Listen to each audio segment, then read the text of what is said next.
Hello everyone, welcome to my channel. This is going to be the first video on this channel. We will gather here to relax, to forget about all the stress and tension we had to deal with during the day, every evening, every night. You come here and I will tell you a story. I hope my voice can help you relax and fall asleep easily. Tonight's story is going to be from our childhood, a fairy tale story about Cinderella. Once upon a time, a girl named Cinderella lived with her stepmother and two stepsisters. Poor Cinderella had to work all day long so the others could rest. It was she who had to wake up each morning when it was still dark and cold to start the fire. It was she who cooked the meals. It was she who kept the fire going. The poor girl could not stay clean from all the ashes and cinders by the fire. What a mess, her two stepsisters laughed. And that is why they called her Cinderella. One day, big news came to town. The king and queen were going to have a ball. It was time for the prince to find a bride. All of the young ladies in the land were invited to come. They were wild with joy. They would wear their most beautiful gown and fix their hair extra nice. Maybe the prince would like them. At Cinderella's house, she now had extra work to do. She had to make two brand new gowns for her stepsisters. Faster! Shouted one stepsister. You call that a dress? Screamed the other. Oh dear, said Cinderella. When can I? The stepmother marched into the room. When can you what? Well, said the girl. When will I have the time to make my own dress for the ball? You, yelled the stepmother. Who said you were going to the ball? What a laugh, said one stepsister. Such a mess. They pointed at Cinderella. All of them laughed. Cinderella said to her sister, when they look at me, maybe they see a mess, but I am not that way.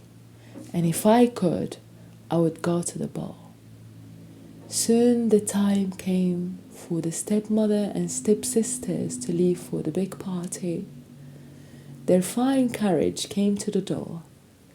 The stepmother and stepsisters hopped inside and they were off. Goodbye, called Cinderella. Have a good time. But her stepmother and stepsisters did not turn around to see her. Ah me, said Cinderella sadly. The carriage rode down the street.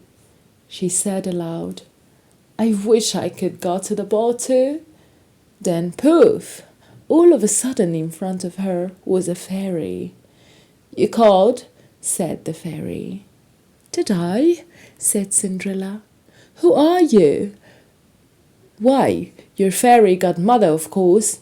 I know you wish, and I have come to grant it. But, said Cinderella, my wish is impossible. Excuse me, said the fairy godmother in a huff. Did I not just show up out of thin air? Yes, you did, said Cinderella. Then let me be the one to say what is possible or not. Well, I think you know I want to go to the ball too. She looked down at her dirty clothes. But look at me. You do look a bit of a mess, child, said the fairy godmother. Even if I had something nice to wear, said the girl. I would have no way to get there. Dear me, all of that is possible, said the fairy. With that, she tapped her wand and on Cinderella's head. At once, Cinderella was all clean. She was dressed in a beautiful blue gown. Her hair was set up high on her head inside a golden band. This is wonderful, said Cinderella. Who said I was done? Said the fairy godmother. She tapped her wand again. At once, a beautiful carriage came to be, with a driver and 4 white horses. Am I dreaming? Said Cinderella, looking around her. It is as real can be, said the fairy godmother. But there is one thing you must know. What is that?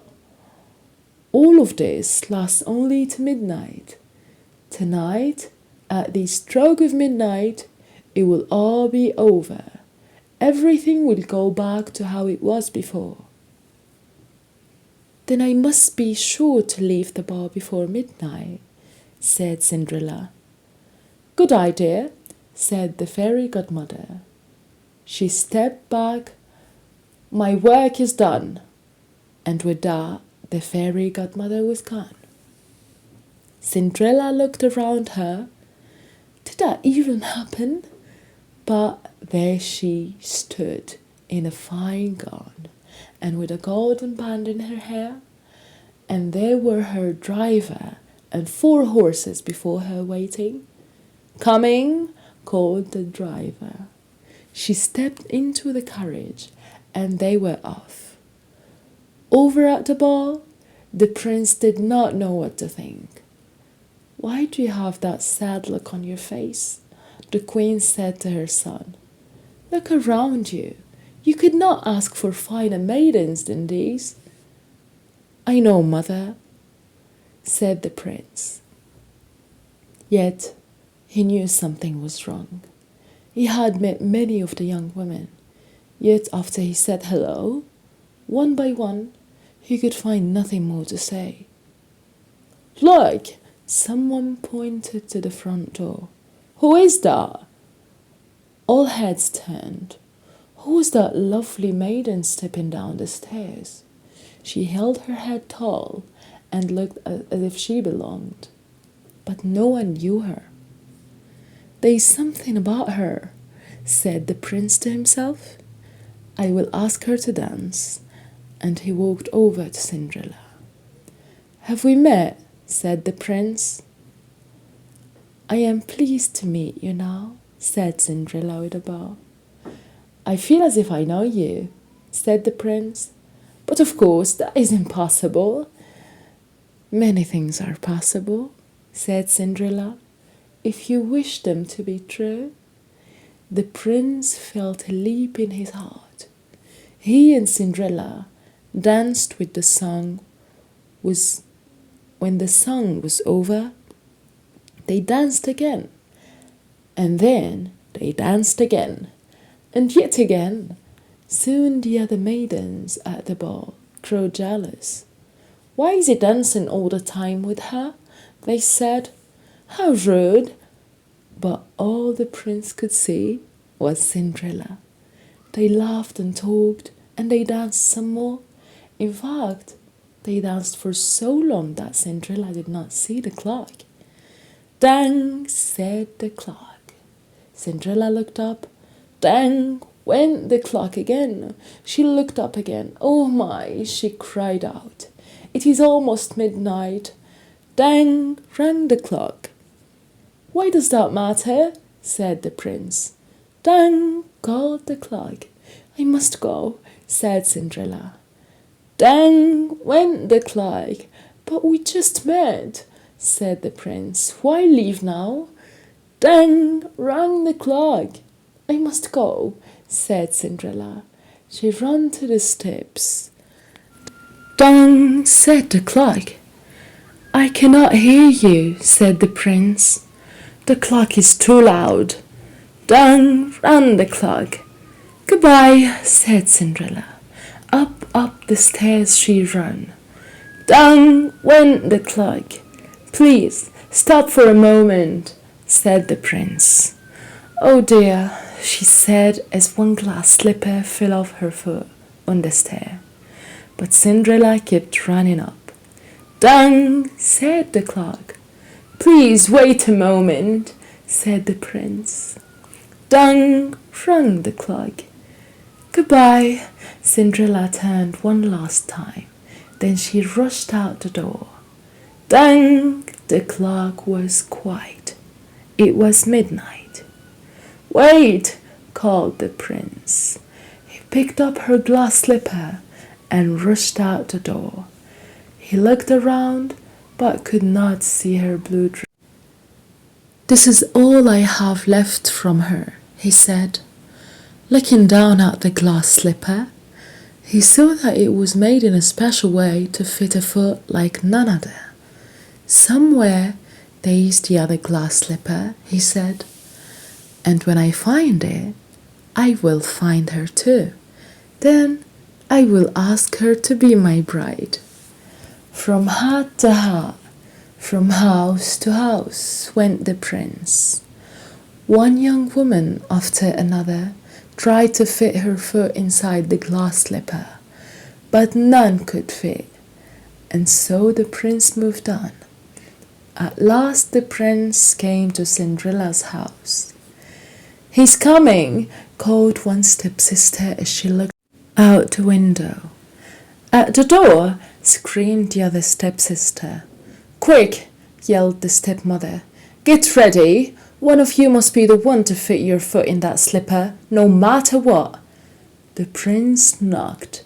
The stepmother flew open the door. Come in, she said. I have two lovely daughters for you to see. The first stepsister tried to place her foot in the glass slipper. She tried hard, but it just would not fit. Then the second stepsister tried to fit her foot inside. She tried and tried with all her might too, but no dice. Are there no other young women in the house? Said the prince. None, said the stepmother. Then I must go, said the prince. Maybe there is one more, said Cinderella, stepping into the room. I thought you said there were no other young women here, said the prince. None who matter, said the stepmother in a haste. Come here, said the prince. Cinderella stepped up to him. The prince got down on one knee and tried the glass slipper on her foot. It fit perfectly. Then from her pocket Cinderella took out something. It was the other glass slipper. I knew it, he cried. You are the one. What? Shouted the stepsister. Not her, screamed the other stepsister. This cannot be, yelled the stepmother.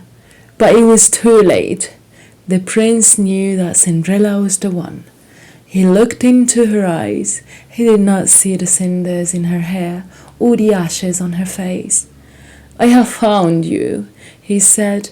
And I have found you, said Cinderella. And so Cinderella and the prince were married, and they lived happily ever after.